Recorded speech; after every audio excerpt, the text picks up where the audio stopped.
ইশরাক হোসেন, আমি আপনার কাছে জানতে চাই যে এবারের ঈদটা কীরকম, মানে গণ অভ্যুত্থানের আগের ঈদের সাথে তুলনা করে যদি এবারে ঈদের কথা জানতে চাই। বিসমিল্লাহির রহমানির রহিম।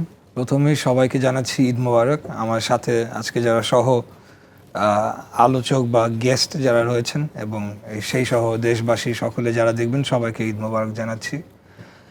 ডেফিনেটলি আসলে আমাদের গণ অভ্যুত্থান পরবর্তীতে প্রত্যেকটি উৎসবই কিন্তু একটু ডিফারেন্ট হচ্ছে এবং হবে।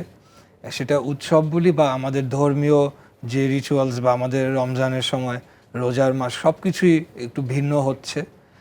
কারণ আমরা গত 16-17 বছর 16.5 বছর এই এবং তার আগে 1/11 যে সরকার সব মিলিয়ে প্রায় 18.5 বছর সম্ভবত হয়।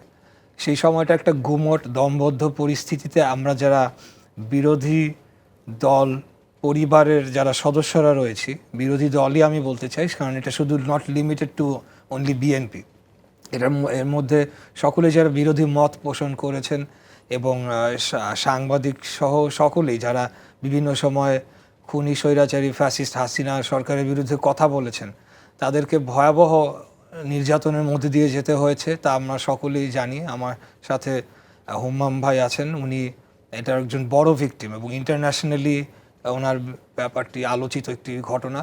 তো তার পরবর্তীতে এখন আমরা যখন 6 তারিখে আমি যখন জেল থেকে বের হয়ে আসলাম, তখনই আমাদের কাছে মনে হয়েছে যে যত যাই হোক এখন দেশ ভালো, আগের থেকে ভালো।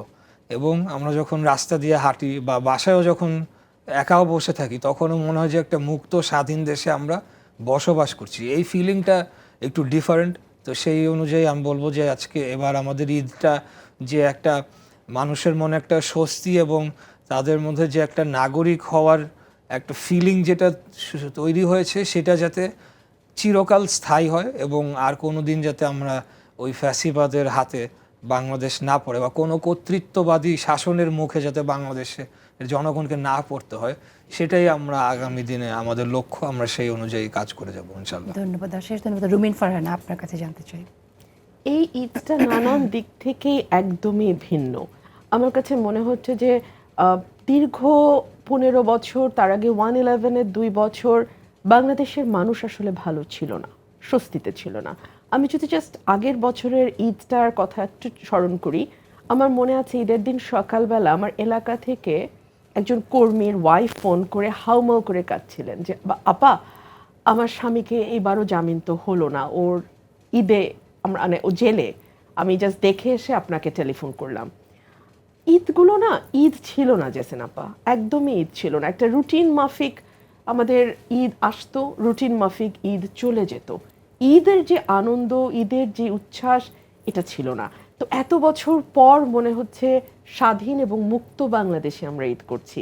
এবং আমার নেতাকর্মীরাও মোটামুটি সকলের সঙ্গেই তো কথা হলো সকাল থেকে, তারা খুব আনন্দিত যে এতদিন পরে স্বস্তিতে অ্যাটলিস্ট কোনো ভয় নাই যে 1 ঘন্টা পরে কি হবে, 2 ঘন্টা পরে কি হবে, বা আজকে রাতটা কি নিরাপদে পরিবারের সঙ্গে থাকতে পারবো কিনা, এই ভীতিটা তাদের মধ্যে নাই। হুমাম কাদের চৌধুরী, আপনার মন্তব্য শুনতে চাই। প্রথমেই বলে দিতে চাই যে এবারে যে ঈদের দিনে আমাদেরকে দেশের মানুষরা টিভির পর্দায় দেখতে পাচ্ছে, আর এখানে এভাবে করে বসে থেকে আমরা আলাপ আলোচনা করতে পারছি, এটা হয়তো 1 বছর আগে আমরা চিন্তা করতেও পারতাম না। 1 বছর আগে এই ঈদের দিনে যদি আমাদেরকে টিভিতে দেখা যেত, হয়তো আমার বা ইশরাক ভাইয়ের হাতে হাত করা পরা একটা ছবি আসতো। এই ধরনের দিন পার করে এসেছি। আপনাদেরকে এতটুকু বলে দিতে চাই, বন্ধু অনেক বেড়ে গিয়েছে, আত্মীয় স্বজনও অনেক বেড়ে গিয়েছে হঠাৎ করে।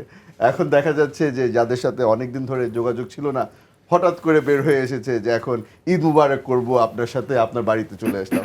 একটু ভিন্ন ধরনের ঈদ পালন করছি আমরা প্রায় 16 বছর পরে।